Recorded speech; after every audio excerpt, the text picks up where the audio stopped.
So this week on Bottom of the Barrel podcast, Aron and I are coming into a room where we are currently being recorded on film. Hello, world. We had a new idea, which is that Brian, my forever cunty hetero spouse. Forever cunty. Yeah, forever cunty hetero spouse. It's not that you've known him for a long time. It's just that he's forever cunty. Well, whether I have been best friends with Brian for 20 years or not is irrelevant. He would be a cunt with or without me. It just so happens that I give him a good focus for his cuntiness. But I believe that it is a integral part of who I am as a person, and it makes me a lot funnier to have Brian saying snarky things about me. Sure. And you too. Yeah. So we decided we were going to film this podcast thing now, and then Brian is going to make snarky / cunty comments over what we talk about. Yeah, we'll see how it evolves, man. Yeah. Also, we have no idea what we're talking about this week. Aron just told me that he was going to spring it on me after we went live. Well, dude, this is your show. I expect our you. show. It's really your show. I expect you to take the direction. But here's what I was thinking. You should silence your phone, by the way. It's funny. You have this is blatant hypocrisy. You have your laptop open where I cannot, quiet. But I can't see the screen. Mine's on vibrate. I turned the vibrate off on mine, man. I don't even know how to do that. I'd have to call Brian in to do it. Here, turn it on. Turn the vibration on. Unlock that shit. The password is 123456. If you're a police officer listening to this, I'm going to have to change that. The only reason it exists is to keep them off my phone in the event of an arrest. This is some Spaceballs shit, man. Where is your... I have no idea. It's in settings, which are... All right. I will find it. This is how Aron stumbled on all my nudes. In any event, dude, I do not want to look through the pictures on your phone. I feel like I would either be really... Certain ones really are going to get you impressed, excited, and then there are other moments where you're going to be like, oh, didn't want to see this for the rest of my life. Yeah. All right. So I'm turning this... You have vibrate on ring off. I'm going to turn vibrate on silent off. Oh, all right. Well, this is a setting I didn't even know existed. It's on silent. Yeah. No, there you go, man. All right. Cool. You're all set. So I was thinking about the fact that while Brian was out of town in Switzerland doing super cool shit with Zach Carbo, we tried to record 2 podcasts and we only had a 50% success rate. We recorded 1. Although I am not sure that memory card didn't just disappear. Like, I think we may have actually successfully recorded it. I mean, it seemed to be recording. But maybe the media got lost. I also feel like it is not the biggest loss to humanity that was lost because you confessed to a somewhat heinous crime that I will not reiterate. I don't think it was heinous. Are you going to tell the story again? I'm willing to tell the story. And in fact, I was thinking that could even be the theme of part of this episode. Bar fights. Bar fights. Good God. Things I have shied away from my entire adult life. I should say, I know that there are definitely dudes that don't shy away from bar fights. Oh, yeah. That go out looking for fights. Oh, yeah. Because I know many of those guys. After spending 3 years working as a doorman at fairly chill places, you clearly saw that there were certain people that walked into a bar feeling like, and I don't know if that's like sexual frustration, venting it out that way. That's a good question. I've never thought about it that deeply, but it's very possible. I mean, to me, it's weird. Like, it's power play, right? When I was a young man, going out on the weekends. So yesterday, right? Maybe 20 or so years ago. I mean, what was the point of going out to the bars? Basically, like, get drunk, hang out with your friends, but mainly the end goal was to take a girl home at night or go back to her place, right? Yeah. I'm glad we got to that. I was like, are we about to segue into something different? So definitely. To me, it's weird that you would want to show up somewhere and your goal is like, nah, man, I don't want pussy. I want to fucking punch another dude in the face. I'm not sure that the two are mutually so as adults, we recognize that the two are mutually exclusive, but I'm pretty sure that in our 20s, it seemed that a overt display of masculinity, like taking another man and like forcing him to your will. I hear you, but I think that's misguided. No, certainly it is. But did you ever see a girl in a bar after a bar fight be like, those are the guys that I want to hang out with? I'm sure they exist. But I'm sure they exist, but that's not the average reaction, right? The self-awareness to make that judgment call. It's like, have you ever seen a dude flexing in the mirror at a gym? That's fair. And a girl being like, your triceps are so big. And it's always three other dudes that are like, bro, what'd you do to get your triceps so big? And the guy's like, man, why don't chicks ask me this question? Yeah, I feel like it's the same thing as like truck nuts, right? Yeah, or a burnout in a parking lot. Like, everybody's like, damn, that car's got a lot of power. Also, every chick is like, why is that guy's dick so small? Totally, man. Yep. Yeah. Speaking of that, yeah, truck nuts. The other thing that my wife brought up the other day was, they make fake testicles for dogs, like implants. Yep. I was aware of this.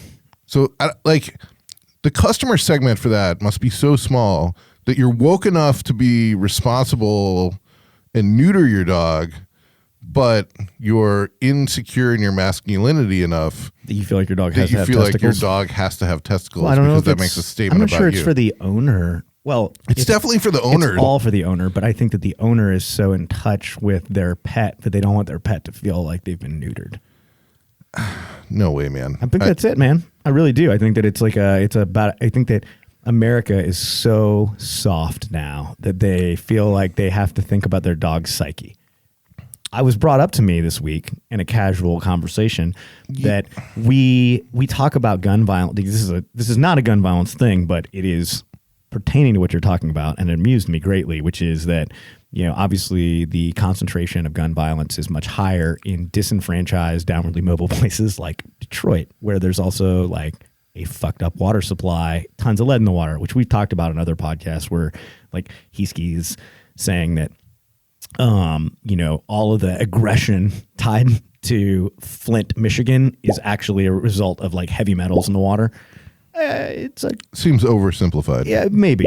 Either way, I was laughing because how about the fact that the sun doesn't shine for like 4 months? Super mad people, aggro, right? But the funny part is, if we wanted to fix that, it was proposed to me in a manner of speaking that white people don't seem to give a shit about minorities that live in urban areas that are drinking a terrible water supply. But if we told those white people that the dogs of Flint, Michigan were also drinking that water, that white people might be motivated to fix the water supply issue because they have such a heart for doggos and puppers and who's the bestest doggo. Yeah, white people don't give a shit about white people living in poor areas either. I agree, but they don't see them. Yeah, I think that don't you come up in this holler. When I lived in Chicago, I was very involved in a dog rescue organization. In fact, when I spent a year kind of like in between jobs, I basically focused on doing that the entire time, and which I somewhat regret now. It was basically being surrounded by like a bunch of like really like extra crazy women. They're the worst. And I recognize that I'm setting myself up for failure. I love my dogs. I love dogs too, man. I feel like people that advocate for dogs' rights are the worst kind of people. My wife brought to my attention that, so I was raised on a ranch. Mm-hmm. Like, that's not like a story I tell to like promote a brand. I've become a very bougie. No, but you have a different view of animal welfare. My grandfather would take kittens and put them in a burlap sack and throw them in the lake because we didn't need more barn cats. Like, this is what you do. You throw these kittens in a bag and you throw them in the lake, and you're like, well, that seems like what you're supposed to do. Like, that is how I was raised. It's not the most humane way to deal with the problem, but like, it's a product of the Great War, and like that's just what, literally, when we were growing up on the ranch, that's what we did, right? And the same thing with like, if a dog ate chickens, the dog died. Yep. You had this great pet that you really loved, but if the dog broke into the hen house and ate the chickens, then like granddad took that dog out back and shot it. Dude, my wife recently told me that it is apparently against the law to shoot your own dog. And that if people caught you doing it, that you would be excoriated socially. And like, it's like the great new social ill is like, if you abuse an animal, you should go to hell. Like the guy who sent hate mail about my mild comments about dog jujitsu. I am not going to ever advocate for animal abuse or cruelty or neglect. No, but I think that there's it's just like everything else that we're very like we're all very attuned to things right now. And to say that, like, we have separated pets from animals. yeah. All right. And that, For sure. that line is somewhat subjective. But all people now, like, not all people, but certainly a lot of animal advocates see all animals as pets. Like, it's hard. So I'm not a big fan if anything, of like the inhumane. I would say the extreme animal advocates argue the other way. You know, like PETA would say that you shouldn't keep even pets. you shouldn't even own a dog, right? Like, But what do they do? I mean, you've imprisoned that animal. but what do they do when they go to like these third world countries where people don't own dogs and they wander the streets and they eat all the trash and they're just like they're vectors for disease? Totally, man. I listen. I'm not. Let me be super clear that I think PETA is totally fucked up, and nothing that they do makes any sense whatsoever or is well thought out. I like to deal in shades of gray. I mean, I feel like some things I'm not that going they to deal do. with any shades of gray here, man. I think PETA is a fucking horrible organization. They euthanize tons of animals in their like quote unquote shelter. I haven't looked at the statistics recently, but years ago I looked, and PETA was euthanizing over 90% of the animals they brought into their like. Is that a problem shelter. though? Like that's what I don't understand. Like the idea, like this whole like I heard Howard Stern lose his shit the other day talking about one of these Beverly Hills housewives that there's like apparently a gossip scandal about some chick who adopted a dog and like she didn't like the dog, and so she gave the dog to a shelter that possibly could have been a kill shelter. Yeah, dude, I also get the kill shelter thing. Like the whole like kill shelter, no kill shelter. You know, a lot of places I saw this in Chicago. You know, you can have a place that's like a private, we're a no kill shelter. Well, guess what? Like the county animal or city animal shelter is the one, someone has the bottom line responsibility, right? You're going to have to kill those And animals so- eventually. If they don't get adopted, you can't just keep 10,000 dogs in a That being $100 facility. That being said, I think that what I saw was that all the success that gets championed is we pulled this dog out of the no-kill shelter where it was going to get killed, and there's the success. We rescued it, right? And the reality is that the real success is like we got the spay and neuter rate higher, so there aren't going to be as many animals that are stray. You know, we are holding people accountable for being assholes. You know, like we saw. So we don't sell horse meat in America because we talked about that before. I mean, same shit as a cow, right? Like, same reason we don't eat dogs and cats, but you know, we'll eat fucking goats, right? I mean, we eat a lot of animals that aren't. I mean, pigs, I think, are pretty tasty.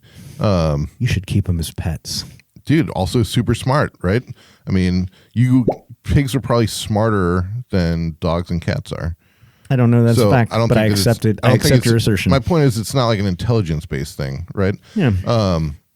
In any event, I totally digress. My point is that I like digressions. what I saw and that was frustrating was that you have all these people talking about all the good that they're doing, and same shit, man. Like we rescued in quotation marks this like litter of blind puppies, right? And it was on the fucking news, and there were 500 people that emailed, I want to adopt these dogs, blah, blah, blah. They don't give a shit about the other normal dogs, right? Now you got this like blind puppy. I guarantee that This most is of kind those of the puppies. exact opposite of adopting kids, right? Like, Yeah. people are like, I want to adopt kids, but I don't want to adopt that one. Dude, it's or a that one. virtue signaling, Yeah. like that. I'm willing to like sacrifice for the greater good of this animal's welfare.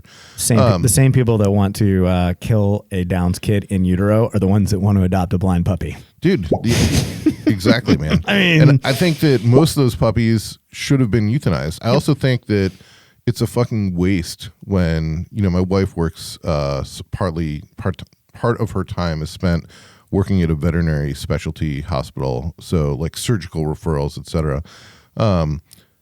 I think when you see these like private, you know, shelter organizations that are willing, oh, we got this puppy and it's got this like genetically deformed leg, we're gonna spend, you know, this GoFundMe or whatever, fucking $4,000 on a surgery, dude, that could fund spay and neuter for like hundreds of dogs, right? Even better, it could actually fund the education of a kid. Like, I mean, like, dude, there's a lot of human suffering that isn't addressed while we spend millions of dollars addressing animal suffering. That's a different argument in terms of saying what is the priority? In general, what is the priority? How do we triage the money that's spent on charity? Dude, man, That's a larger conversation. But this brings us to something we do want to talk about, which is like we've wanted to talk about it for a long time and we haven't talked about it, which is how do you choose a good charity? Like in a world awash with thousands. This is way more serious conversation than I thought we were going to have. But I like it, and honestly, like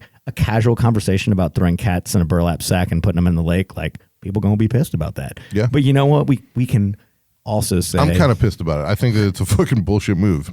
Dude, I mean, the thing is, that's like you're raised on a fucking farm, man. Like, guess what? You don't need 80 cats. I get it, man. And what are you going to do? Give them to other people that have 80 cats? Like, they're outside cats. They live in the barn. The only purpose they have is the mouse. There's a limited mouse supply. You can only, like, we have 2 cats. We got 2 barn cats. That's all we need. I get it, man. I think that we also had cows. You know what else we did? We shot packs of dogs that were domesticated dogs that would try to harass our cows till they'd die. They just run them in a circle until the cow would have a heart attack, and then they'd all eat the cow that was laying there. And you're like, hey, man, like, I remember as a kid, my granddad was like, you shoot those dogs when you see them in the field. Sure, cool. Like, we're running out there. I get my rifle. I shoot all these dogs, and I'm thinking they're full-grown dogs because it's like, 200 meters away or whatever. And they're like falling down, and some of them squirted into the cattle, like the cattle holding area, and they're underneath the trough. And I realized that like half of them are like 6-month-old puppy type dogs, and they're just in a pack, and this is like something that they do. Yeah. And you're like, man, they're regular dogs. They're like beagles and like labs, and they're living wild. They just, somebody threw them in a ditch. They all became a pack.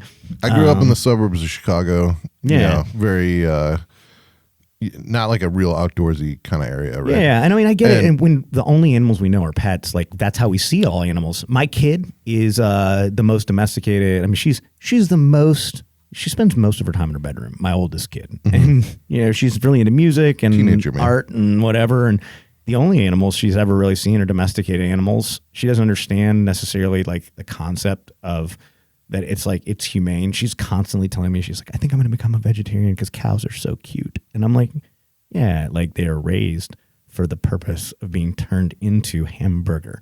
Right. Like, we don't like, nobody's like, man, I think I'd really like to have this cow in my living room. Well, I think they also serve a bigger purpose if they're raised in actual like grass pasture. Yeah. And that is, there's an environmental cycle, right? I mean, it goes back to the whole like Joel Salatin polyculture. Salatin, that dude. Salatin, yeah. I don't know how you pronounce it. Joel Salatin's pretty interesting, dude. Yeah. And so, I mean, it's the whole Braeburn farm thing, right? Like that farm sucks carbon out of the atmosphere and puts it back in the soil. And the reason was because they're raising livestock on grass. On grass, yep. Right? So, and they're not doing any type of management with herbicides, pesticides. Like there's bugs everywhere. There's birds, like there's an entire ecosystem that is not being managed. You are using logic and science to talk about an ecological cycle that most people don't understand. I'm with you, but it's one of the reasons I think that veganism is total bullshit. Well, it comes, let us segue into this. Moving back to how to choose the right charity, the segue is this. All right. People in general who are uneducated about a subject react based on emotion almost exclusively. So the idea that I am a vegan is an emotional choice that is made because you don't like the way that meats are raised or meat products are processed. I think it's made out of genuine concern. You're making a statement that you want to see a better world. It's misguided positive energy, and I would say, for the most part. Totally cool. Like, I actually get it, but I also encourage people to not make emotional decisions because almost all emotional decisions are bad decisions. Yeah. In some way or other. Well, it's not even that it's emotional. It's just that it's misinformed. You get emotional, you make a decision without informing yourself. It is motivated by emotion. Like you feel a certain way and that makes you want to do a certain thing, right? Like I don't want to eat cows because I feel that cows are pretty and I don't like the way they're treated in meat processing plants. Well, I don't like the way they're treated in meat processing plants either. And we can all agree that meat processing and like the way that we do industrialized cattle production these days is not good for the environment. Like it is not actually helping with the ecological cycle. No, it's hurting. And it's also feeding into this bullshit of the, cow farts are what's causing global warming, which I think is The bottom line, if you had ruminants grazing on grassland, that would actually help solve part Global of warming, yeah. the global warming thing. Yeah. I'm not saying it would do all of it, but en masse, that would actually reverse environmental damage. Yeah. Well, that is the way that things were meant to be. Yeah. You know what I mean? Like some people, like I'm even prepared to say that humans should have been herbivores. Maybe we're not really meat eaters. I like meat. I'm prepared to say that we're herbivores, but as humans, We're definitely omnivores. We just eat probably more meat than we should on average. yeah, but I mean, I think that because we've established ourselves at the top of a food chain because of mechanical advantage through like weaponry and technology, we've eliminated a lot of the predators that would regulate that cycle as well. So like we've, in order to feed ourselves, we've magnified like the creation of non-predator types. We've eliminated predators for our own safety. So like the balance is wrong. But I don't think the balance is wrong, man. We've been practicing domesticated agriculture for a long time. in a much more localized scale. So when you say a long time, I mean, we've been practicing it the way we practice it now since the 50s or 60s probably. Yeah, but in general, we've been practicing domesticated agriculture for many, many hundreds of years. But in a local state, in a localized, sustainable and even method. in that scenario, you wouldn't be eating nearly as much meat as you do now. Agreed. No, I mean, I agree with that. Yeah, I'm saying that the balance, we've used mechanical advantage to ruin the balance. Sure. It distracting from the original point though, which is that all of the things, like the way you feel about like the way my granddad dealt with, puppies and kittens on the farm, that it inspires an emotional reaction. Like I don't like that because that's what you were raised in an I'm urban not freaking place. out about it. No, but it's still an emotion, right? What I'm saying though is that I would argue even now so you know what, my grandparents did a lot of shit that I look back at and have looked back at and didn't even realize How fucked up it was. mainly because they were doing it in Yiddish. But to us, it's fucked up. It certainly wasn't fucked up to them. It wasn't fucked up to them, and so I'm not like casting this Aspersions that shadow of blame on your grandfather. But what I would say is that in today's modern day and age, that if you have barn cats, that it's your responsibility to get those cats in today's modern age, throughout states where agriculture and cattle are a thing, that is not the responsibility. They're not taking their barn cat to get spayed and neutered. They're just killing the kittens in burlap sacks still. I understand that happens, Yeah. but I would say in a lot of places there are resources that you could easily take advantage of if you look for them, where you could fix that problem pretty much. Now, I wouldn't say once and for all because you have neighbors or whatever, but that with a little bit of effort, you can fix that problem. You're still looking at those cats way. like pets, right? I'm not even looking at them as pets. I mean, it's just a question of, do I want to be killing kittens? The barn cats that we had growing up, I couldn't pick them up. I couldn't put them in a cage. I couldn't take them to the vet if I wanted to because they were basically so that's fair. mini Feral, tigers. You know what I mean? They were like cats. And they were cool. Like they were around. They didn't attack me. But at the same time, I can guarantee if I tried to touch one of them, I would have pulled back a bloody stump. Sure. All right. That's fair. Anyway, I don't want to argue about this. No. Thing. It's just, it's funny because I think that it's a regional thing. It's certainly how we were brought up. But I think it's funny because it does highlight the fact that we do altruistic things based on emotion. Certainly. How did we get here from bar fights?